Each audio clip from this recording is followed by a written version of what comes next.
ఇరాన్తో deal తనకు నచ్చకపోయినా, ఆ దేశం పద్ధతిగా ప్రవర్తించకపోయినా మళ్లీ బాంబులు వేస్తామని అమెరికా అధ్యక్షుడు డొనాల్డ్ ట్రంప్ హెచ్చరించారు. ఇరాన్తో కుదిరిన ఒప్పందం పూర్తిగా ఖరారైందా అని మీడియా ప్రశ్నించగా అది తుది ఒప్పందం కాదని ట్రంప్ చెప్పారు. అది కేవలం ఒక ప్రాథమిక అవగాహన ఒప్పందం మాత్రమేనని ఆయన స్పష్టం చేశారు. ఇదే క్రమంలో ఇరాన్తో కుదుర్చుకున్న అవగాహన ఒప్పందం చాలా శక్తివంతమైందని ట్రంప్ వ్యాఖ్యానించారు.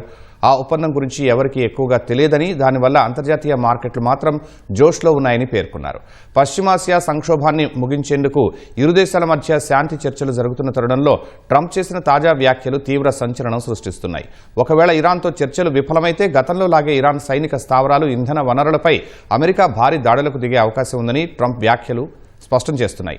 అంతర్జాతీయంగా చమురు రవాణాకు కీలకమైన హార్ముజ్ జలసంధిని పూర్తిగా తెరిపించేందుకు ఇరాన్ను లొంగదీసుకునే వ్యూహంలో భాగంగానే ట్రంప్ ఈ తరహా కఠిన వ్యాఖ్యలు చేస్తున్నట్లు నిపుణులు భావిస్తున్నారు.